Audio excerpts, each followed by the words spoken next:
Welcome back to the Transform Your Mind to Transform Your Life radio podcast and television show.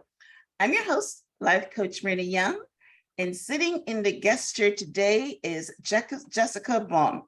Jessica and I are going to be talking on the topic of how to break the cycle of your attachment style. Welcome, Jessica. Thank you so much for having me. Yes, I am. You're very welcome. You know, I love talking about relationships, and I love having guests on the show that give us an insights on relationships because it is our most complex thing. Relationships is where, according to statistics, gives us 85% of our happiness. So we're going to get into some of some relationship issues and how we can work with that. But before we do that, let me give you a short bio on Jessica. Jessica Baum is the founder of the Relationship Institute of Palm Beach, a group practice providing couples therapy, family counseling, and addiction therapy in South Florida since 2016. As a therapist for over 10 years, Jessica has helped thousands of clients with her unique approach to healing, the self-full method. Jessica's work is focused on developing a meaningful connection with oneself and in understanding your own core patterns so that we can better understand how we relate in our relationships. Without a meaningful connection to oneself and others, we find ourselves feeling isolated. Jessica opened a sister company, Be Selfful, which can be found at beselfful.com, that offers online coaching with a team of experts and courses worldwide. Jessica was born and raised in Manhattan, but she now lives in Palm Beach, Florida. So she's a Floridian like me. As we were talking, we're before we were recording, we're both enjoying the sunshine, but apparently there's a storm coming. We're in that season, right? Okay. All right, Jessica. So as we start off, I always like to get a foundation so the listeners can understand your backstory.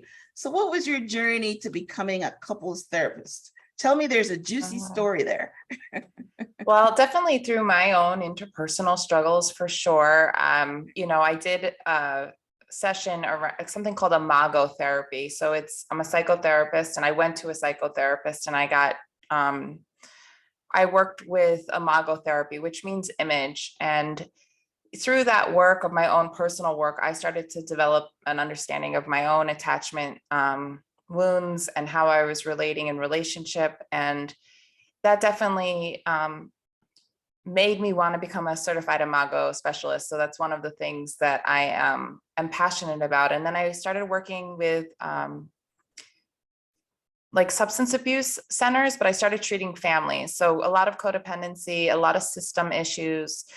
And I treated a lot of couples in my private practice. So I started to see these unconscious dances and these wounds play out. And, with imago therapy, there's a lot of trauma that comes up in relationship, and so our wounds show up. So I was starting to see this happen over and over again, and I was starting to help it in big ways in my office and see really powerful transformations come up in relationships. And so through my own journey and through my private practice, I wanted to get this information out into the world. I also, in my early 20s, identified as a codependent, read every book on codependency I could get my hands on. And it wasn't until I discovered attachment theory later on and went to school and studied it for years that I really understood that, codependency is a product of attachment wounds and how we relate and stay in connection, because that's our biological imperative. So it was a combination of my own work and working with family systems and then working with couples that led me to want to write this book.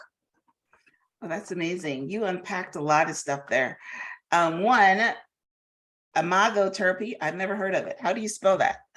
It's IMAGO, and I highly recommend imago therapy or emotionally focused couples counseling. Those are two modalities that you have to be extra certified in, and they really work with the energy and dynamics in relationships. And, some of the core principles is that we attract partners who have they have positive and negative traits of our primary caregivers. So when we're in relationship and we're past the honeymoon phase, protections show up and the wounds start to show up. And all of a sudden we're having sensations and wounds, kind of these patterns showing up in our most romantic relationships. And we're all kind of confused, but this is actually supposed to happen because what happened to us when we were younger is subconscious. And then now we're as adults and we're partnering up, all of that actually gets reenacted and hopefully can then get healed in relationship with two conscious people doing the work. So that's why I really loved Imago.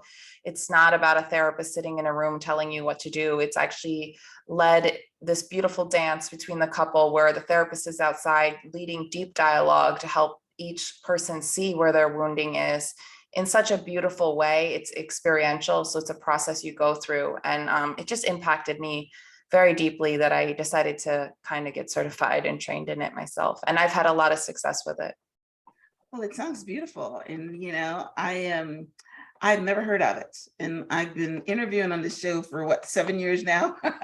And I've interviewed a lot of therapists and nobody has ever said that word before. So that's amazing. But of course, I've had dozens by now of interviews on trauma.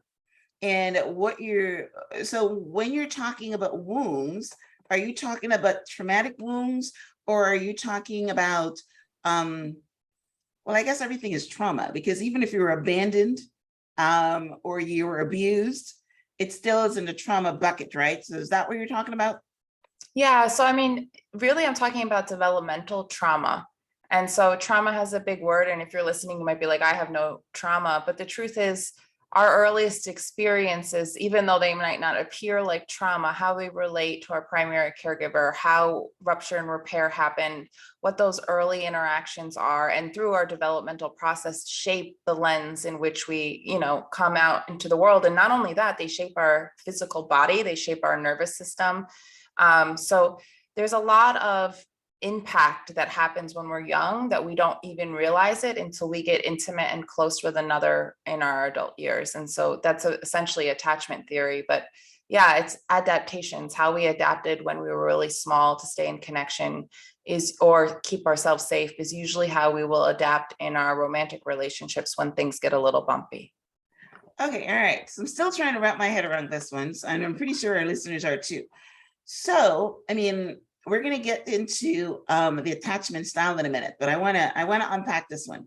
So let's say, for example, that because I know that a lot of our stuff is formed before we're 7 years old. So let's say that our parents divorced when we were young, maybe under 10 or something, and our dad was in there or mom was in there or something, and then we get married.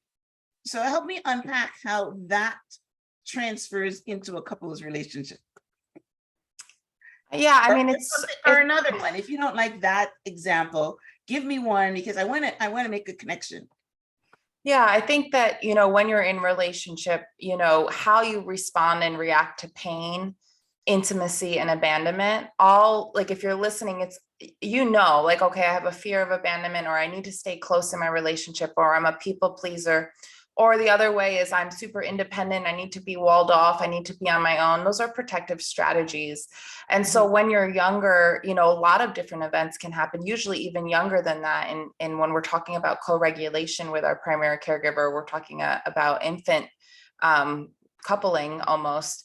But, a traumatic event like a divorce or something could rupture something inside of you that make relationships unsafe or make you feel like connection is always there and then it disappears, and could create a fear of, I don't have certainty in some of my belief systems anymore. And that could create a felt sensation inside your body that could lead to fear later on, because now what you kind of built your foundation on is a little bit rocked. But I wouldn't say trauma is not always an external event. Trauma is also a covert type of relationship that we have with our primary caregivers. Were they attentive? Did they see us? Did they allow us to express feelings? Did we have conflict? Did we have conflict resolution? Did we feel safe with them all the time? There's so many layers to how we relate to one of them or both of them, and we take in our primary caregivers. And those ways of relating is what shows up later in our marriages or in our deepest bonds. Okay. All right. So I'm getting that now. All right. So yeah. So and it shows up as dysfunction in our relationships, or it shows up as, unhappiness or something. And so then they come to you and you were able to, or a therapist, yeah, you're certified for this now, but they come to you, and how do you try to make them whole? What is the process? Understanding it? Is it just clarity? Or do they have to, like, they say that, the program of our lives has already been written. And in order to erase that program, you got to rewrite it. So is that how you kind of do it? Well, they're already whole when they get to me. And usually what happens is I have them engage in this type of psychotherapy, and they start to see that their behaviors actually make sense. And their behaviors make sense given their history. And so when your partner is doing something that's really upsetting you, by connecting that internal upset to a time that happened earlier and starting to integrate it back into time and starting to make deeper connections. Okay, it's not just that he missed date night or she didn't return a text. There's a sense of fear around disconnection, or there's a sense of fear around being smothered. This feels familiar for me. When did you feel this before? How old were you when you felt this? You can start to see that there's so much more happening in the present moment that's not actually about the present moment. And when couples can start to see the deepening or see deeper into each other, not only do they build intimacy, but there's a rupture, there's a repair. It's not that behaviors even change overnight, but now we start to understand that these behaviors are usually protections or strategies to stay in connection or keep themselves safe from a nervous system point of view. And I talk about the nervous system a lot in the book, because we're really walking automatic nervous systems. And often that's driving a lot of our behaviors in our relationship. And whether it's fear of intimacy, I need to pull away, or fear of abandonment, and I need to run towards, there's a whole slew of behaviors that go along with that that actually makes sense when you start to understand where the root of that comes from. Yeah. Yeah.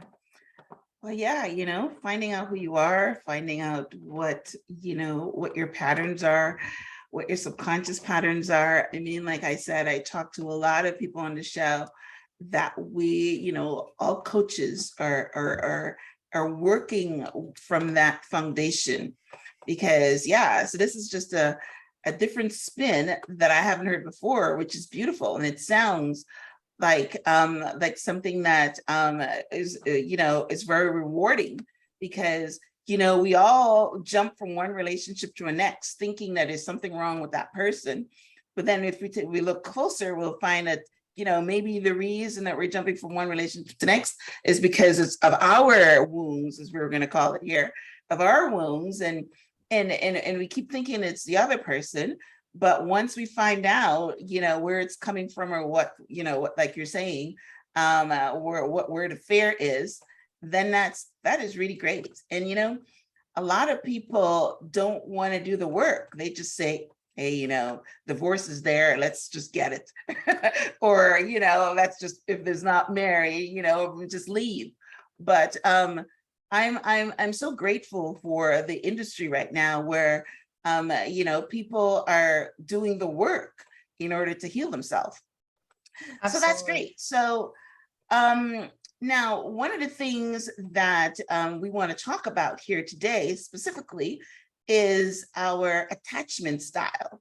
And when I read that word, I am thinking that we have had, like, men and women seem to pick the same type of partner.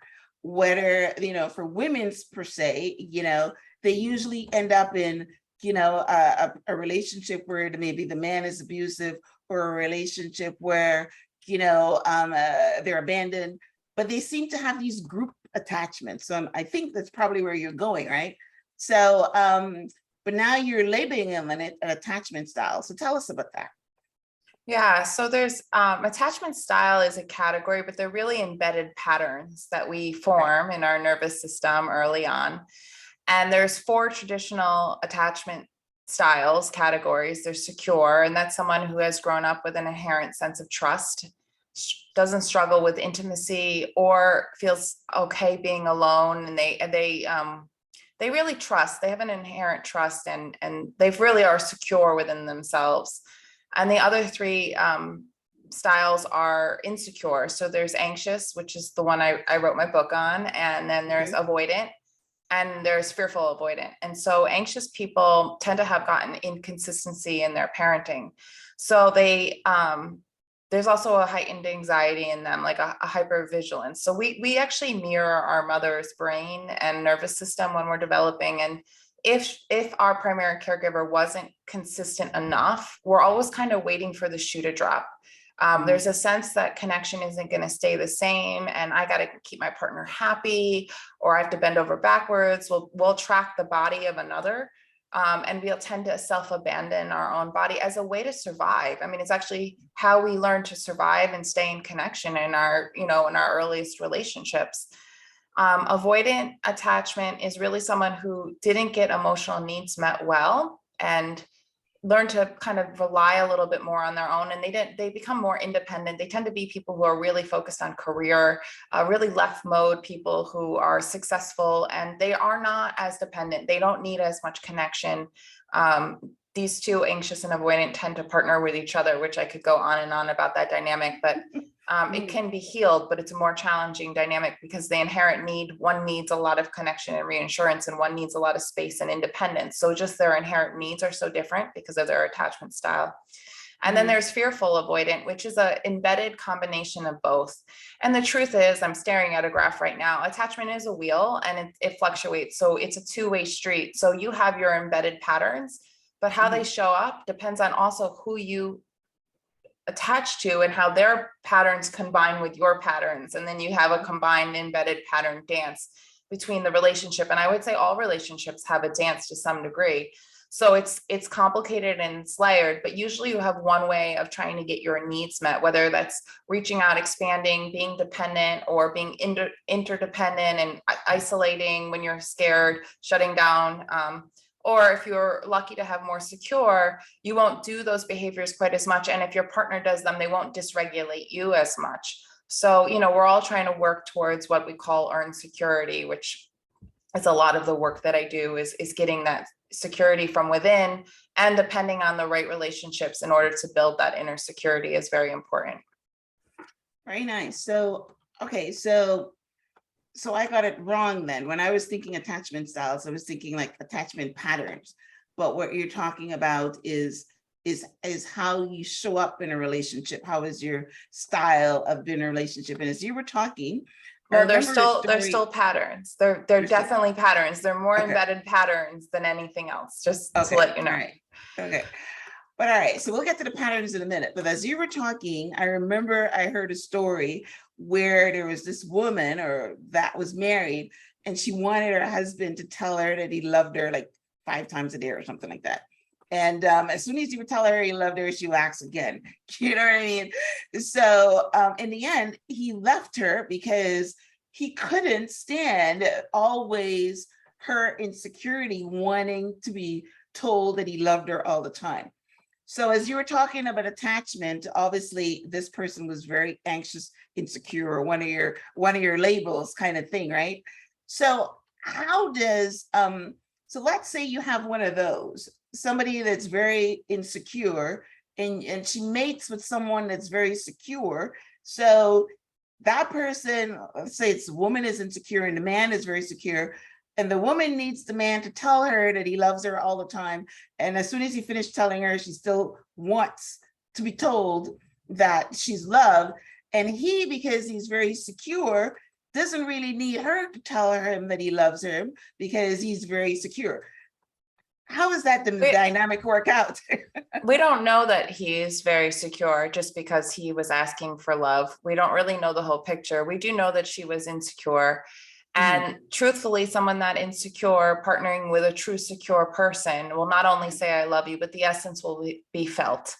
And that security will be built usually in that relationship, where the more and more reassurance she gets, the calmer her system will go and the less she'll need it. But if he is avoidant at all, or distracted, or triggers the abandonment by some other behavior he does, or she just senses it and maybe it's not going on, that we're missing a whole piece to that puzzle as to why she was perpetually anxious. Maybe there was some genuine him pulling away that we pick up energetically, or maybe she didn't. But the truth is, if he was really secure, there more or less is a settling that goes on for an anxious person.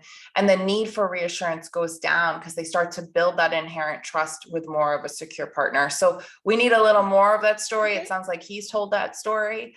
But I think Well, there's yeah, I more read there. it in a book somewhere as you were talking about it.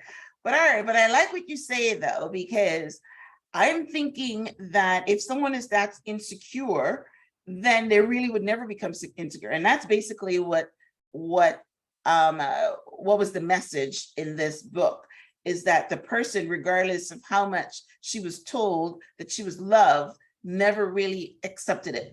But you're saying that if someone is very insecure about their partner loving them, and he tells them every day and he shows them and they believe it, that they will settle down. Is that what you're saying?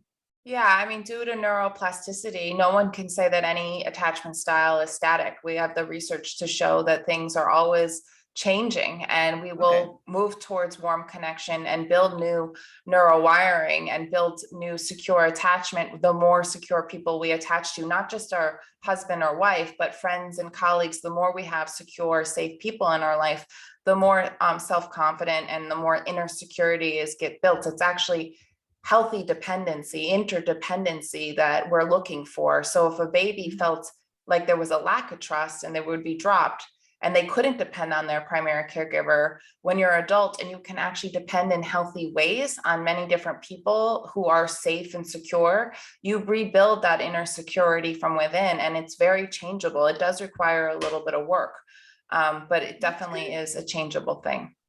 Well, that's good. Well, that's good to know that, you can be changeable even outside of therapy. Obviously in therapy, you can change it, but what you're saying, so that's good. I like that, and I understand the baby and I understand the parental care. The more love you get and the more you're being held, and the more you know that when you cry, your parent is there for you, you build that secure trust. But what you're saying is, somebody that was, I'm picking up that what you're saying, that someone that was scattered all over the place, right? Let's say, like thinking of Humpty Dumpty, that, they're broken into little pieces, and they form an attachment with someone that's nurturing them. They will start to build back as a whole person. That's good. That, or they could push that away because it feels so foreign to their system. And this is where it goes to that question where, why do we pick the same people? Someone who has an insecure base might not pick a secure person because their nervous system is very steady and calm, and that can feel boring and not exciting for them. So they'll pick what's familiar unconsciously. They will pick, the person in the room. And, a lot of relationship type of psychotherapy says that our core wounds are going to come up no matter who we pick. The subconscious is going to come up in those deep relationships. But if you find yourself attracting the same type of person over and over again, the bad boy or bad girl, but it's really unavailable, emotionally unavailable person, then that is an indication that you had an unavailable person in your childhood, and there's a familiarity there. And so you're trying to repair that trauma. That's the part I know, which is basically what I thought when you were talking about the attachment style. That's where you're going to go, because yes, I know that you subconsciously, and I even heard that narcissists or people that are predators can pick up on the person that is insecure, and that's the person that they attach to, right? Yeah, well, and a narcissist is deeply insecure themselves. Okay. So there's a sense of that going on in them as well. But yeah, they can pick up on that, or they will want someone to depend on them because that gives them power. Right. So there's a power dynamic there. But they can actually pick out their victim. But anyway, I interrupted you. So basically what you're saying, that when we're going into these attachment style patterns, people go for what's familiar. And if it's familiar that, hey, I'm going to get abused in this relationship, then that's what I'm, my husband was a police officer, and he tells me that the same thing, a woman might go in a relationship, and if the man doesn't beat her up, then she doesn't feel that he loves her.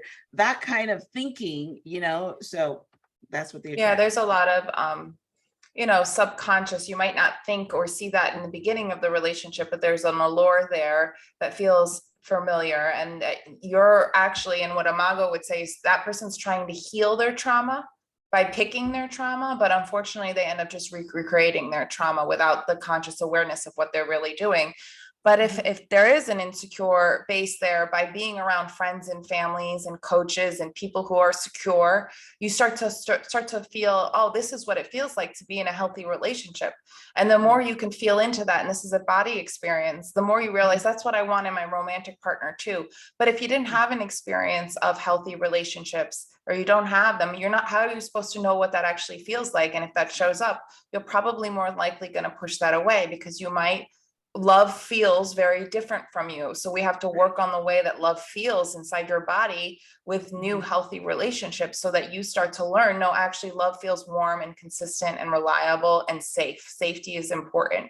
So, it's a little bit of work to kind of help someone see that. And the best way to do that is not through a romantic relationship, but start picking friends and colleagues and therapists and coaches that are really safe and dependable and warm and consistent, and start to see your nervous system start to trust them over and over, and start to kind of like, this is what relationships are about. They're about inherent trust and safety from a neuroception level, from a nervous system level. We need to feel safe in order to have intimacy, or else we're just going to be reenacting some trauma.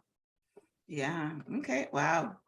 Which we do anyway. No wonder nobody is hooking up. Everybody is, because there's all these little subconscious things going on. Now our nervous system is in the mix. Wow. Interesting. All right. So one of the questions I have here is, why do we pick partners that reinforce our core wounds, and how do we break that cycle? Now, I think you touched on that a little bit just now, that we pick things that are familiar. But let's touch on the wound. So let's say that we had parents that didn't see us. You know what I mean? We weren't really totally abandoned, but we were not seen. Why would we find? To me, you will be trying to go to the opposite. Like, for instance, if you come out of a relationship with a man that was cheating on you, you don't go look for a cheater, you go look for someone that's not a cheater. So I'm not understanding why we look for someone to reinforce those wounds. Is that the nervous system getting involved again? Yeah, there's always the automatic nervous system picking things, but so our wounds exist inside of us. So I'm unlovable, I will be left, I'm unworthy. That's an inherent sense that lives in our body. That's not even the story. It's a feeling that lives inside of us.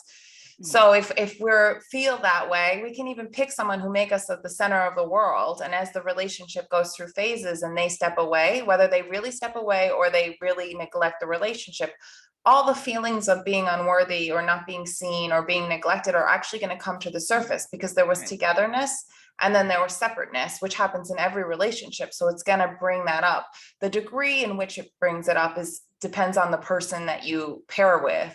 So, it's complicated, but I would say if you have, and everybody has this, like, I'm unlovable, or I'm going to be left, or I'm this, or I'm that, like, if you can feel charge around that, a word or a phrase that you tell yourself, just know that's the story you made up for a feeling that's likely going to happen when you hit hard moments in a relationship.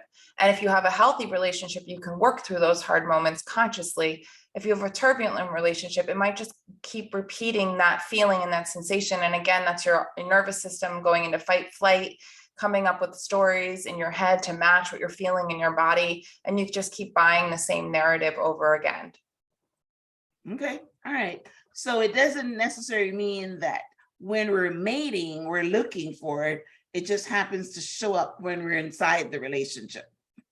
Yeah, often, like when we're mating or in the beginning of a relationship, you don't know how, there are no protections up, and sometimes you don't know how the dance is going to take place until the attachment takes place after more of the honeymoon phase and someone can be scared of intimacy and pull away, or someone could be scared of abandonment and move closer. But these patterns don't show up until a little bit later in the relationship. So it can be really confusing because something could start off really wonderful and go south really fast.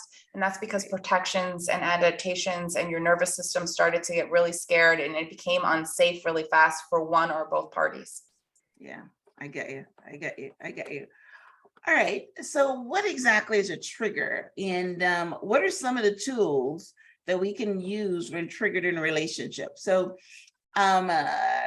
we talked about some already. We can probably label it for, our listeners, but you talked about a minute ago, you talked about abandonment issues. So that's a trigger, and I believe, that it doesn't always necessarily come from your parents, but you could have been abandoned earlier on in a relationship.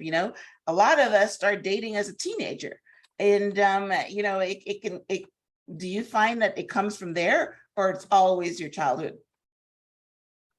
Well, if it's sensational, it's early memory. So if you are a teenager and you're getting left, it can leave pain for sure. And there can be trauma later on in life.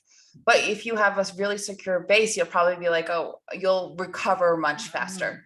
But if the sensation, so when we're looking at like the subconscious, we're really looking at memory. And so there's different kinds of memory. And so we store memory first when we're really young as sensation. We don't have a hippocampus fully developed. So the sensations are really big. We know that there's a clue into something is much younger. And I would say a trigger, I like to use the word awakened because we're awakening in these moments to painful things that are going on inside of our body. But if you know the nervous system, what we know is that we feel safe in what we call a ventral social connection. It's kind of what you and I are in right now. But we have something called neuroception, which an inner or outer cue can push us into fight, flight, freeze, or fawn, which are other states of our nervous system. So when you feel abandoned, right, your system will shift out of safety into fight, flight, freeze, or fawn, depending on how you adapted in your patterns.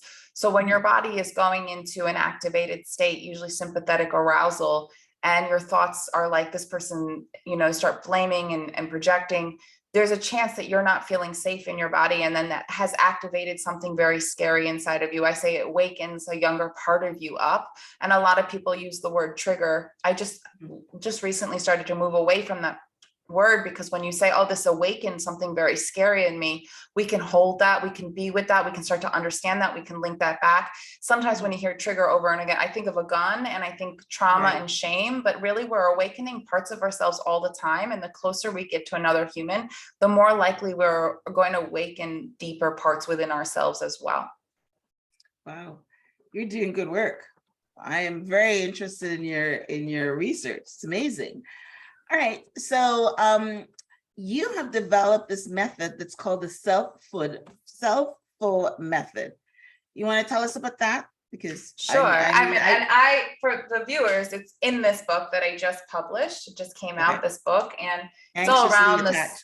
Yeah. For the people that are not watching on video, they're the podcast. Yeah. So tell us about the book. Anxiously attached, becoming more secure in life and love. I cover the self-full method really in deep in here. So in layman's terms, I worked with a lot of codependent people who would come to my office and I would be like, you need to be more selfish. You need to learn how to take care of yourself. And they would look at me like, that's a bad word. It's true. So I developed. We were brought up to tell them, so that's a bad word. But I just found out the other day, you're right, that selfish just means taking care of yourself. It's not bad. Well, actually, selfish is not great. But what I said is, so selfless is that state I talk about constantly giving and giving and giving. And selfish is a state of taking care and protection. They're not bad states, either one of them, but they're both sympathetic states of arousal in our nervous system. A self-full state is is a calm state of connection where there's fluid boundaries, there's an ability to request your needs, there's a sense of safety in the relationship. And we all travel within these states all the time. But you might notice how I'm selfless in my relationship. I tend to self-abandon. I tend to give a lot away. I tend to, people please when I'm in a relationship because I don't want to lose love. And I tend to attract really selfish people. That's a dynamic that, you see a lot. So working towards a self-full place is about doing your own inner work and really being with more parts of yourself and understanding your nervous system in a new way, and attracting someone who equally can give and exchange these things so that you don't keep giving, because the giving is an adaptation and is coming from fear rather than always wanting to give, even though it's beautiful. And even a selfish state, which everyone enters, these are states, they're fluid, but if you enter a really selfish or closed down or walled off state, it's also a state of activation and a state of fear. So those two tend to kind of be the polar opposites of the spectrum. And self-full is like a ventral state of connection, warmness, getting yourself, being connected with yourself, being connected with others, feeling safe in your relationship. And so I talk about how to cultivate that within your own body and your nervous system and in the relationships in your life, and kind of, how to work with that and develop more capacity to be in a self-full state, or if you get activated, to get back into a self-full state faster, kind of get back to homeostasis faster. That's good. As you were talking, I thought of myself. A lot of women require some input from their partners in order to feel good. So let's say, you feel that you're not getting something from your partner, right? And maybe they're not taking you out, or they're not talking to you, or you know what I mean, whatever it is. And then you feel that maybe there's something wrong with you, or you feel abandoned, or you feel not loved, or whatever. And then you respond to that. One of the things that I have done for myself is that you're calling it self-full, but what I'm thinking of, that I'm responsible for my happiness, that my happiness doesn't come from my partners. Would that be almost like the same thing? Yeah, but it's not that black and white. Okay. Yes, we are responsible for our own happiness, and learning to tend to ourselves is really important, and learning to get some of our needs met is really important through many relationships. But if your partner is ignoring you or shutting down or not calling back, it's going to elicit pain no matter who you are. And that doesn't mean, it's a degree in the story you make up around that, or the sensation and how big the pain is, where we have to meet that and see what that's really about. But a partner disconnecting and not attuning to you is a painful experience, because we're biologically wired to say, in connection, and are you with me? Can I trust you? Do you see me? These are actually normal ways of relating to each other, and we want to feel like we are relating to each other during these moments. So if a partner is consistently not meeting your needs, consistently not seeing you, yes, you can work on being happy, and I work on that in my book. You can work on all the inner work you can, but that at some point you have to realize that this partner might not be able to emotionally show up for you or meet your needs, and that's not about you either. That's about you getting honest with what your needs are and what you want. Okay, good, awesome. All right. So how can our listeners connect with you? You've got, first of all, get a copy of your book. And also you are the founder of the Relationship Institute. So tell us about that. Tell us about how they can connect with you, and how they can become a part of your program. Yeah. So, my book is everywhere. It's in Barnes and Nobles. It's Amazon, you name it. It's everywhere. It's going to be in 7 countries. It's just really getting out there in the world. So you can just go on Amazon and put in Anxiously Attached, Becoming More Secure in Life and Love, and you will find me. I have an Instagram page. It's Jessica Baum, LMHC. And yeah, beselfful.com is where I have some of my online courses, and the Relationship Institute of Palm Beach is a private practice here in South Florida. We do intense couples work, trauma. I have 5 therapists on my team. So we work collectively to treat couples and system issues. So those are all the ways that you can find me. And yeah, I've poured my heart and soul into that book and for the last 4 years. And I think if you resonate as someone who has codependency, or you self-abandon, or you give yourself away, it's really a healing path to forming a healthier relationship with yourself, but also getting that fulfilling relationship that you want and truly deserve on the outside. Yeah. Is it on audio yet? Mm-hmm. Yeah, I did the audio, which is probably the hardest thing I've ever done in my whole life. I am the voice, and I did a pretty good job, but it was really hard. Oh, really? Excellent. Yeah. Well, the reason I asked that is because I'm very interested in your book. I mean, like I said, you highlighted some very different issues for me today. And anytime I learn something new, I always want to investigate it, because I believe that knowledge is so powerful. So I'm definitely gonna, I listen to audiobooks. So I'm gonna get a copy of it on audio and definitely listen to it. So listen, Jessica, this was an amazing interview right out the gate. I'm so happy to I- get these messages out there, and I want to know how you think of it and everything. So please follow up with me and let me know. Okay, sure, definitely will do. But yes, thank you so much for coming on the show and talking to us about our attachment style and how we show up based on our memories from our childhood. That is very, very interesting. And yes, I definitely want to know more about that because I'm in my 60s and I'm probably showing up somewhere that I don't even know about. Yes, go ahead. Memory, sensational memory and memories live in the present, and they're stored in our body.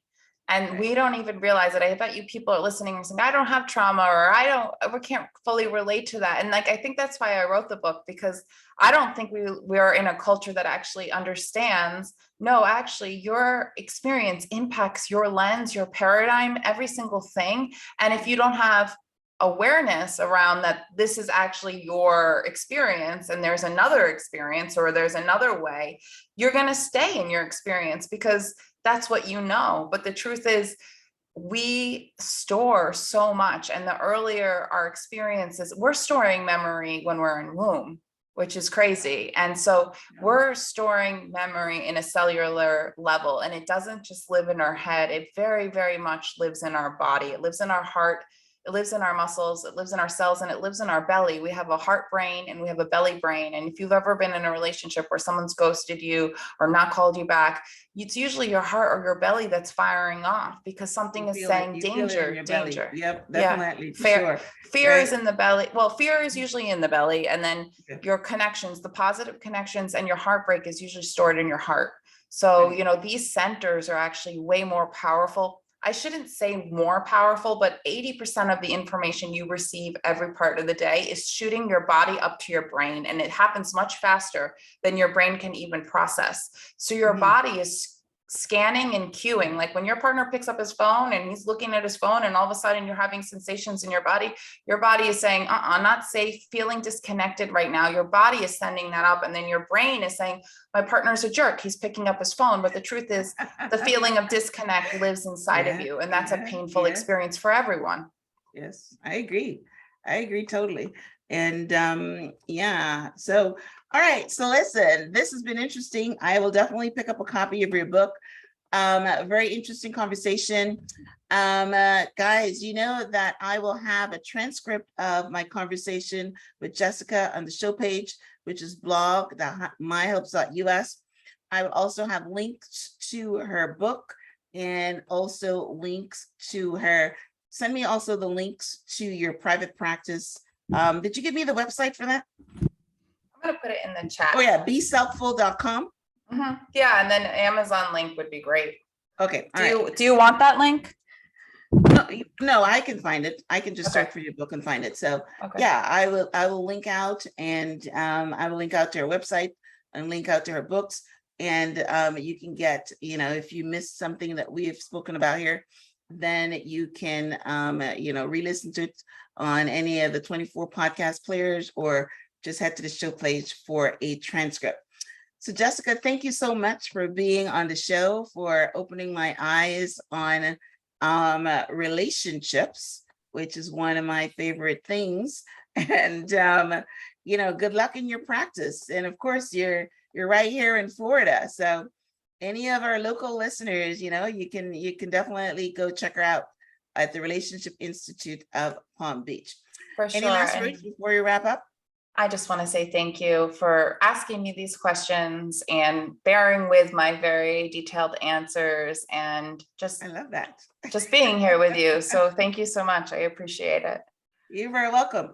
All right, guys. Well, listen, thanks for tuning in to the Transform Your Mind to Transform Your Life radio, podcast, and television show. If you haven't done so already, please rate and review the show. And remember to share it with your friends. Now, this was an interview that I'm sure that someone of your friends can benefit from. So thanks again for tuning in again. Thank you, Jessica, for coming on the show. And until next time, namaste.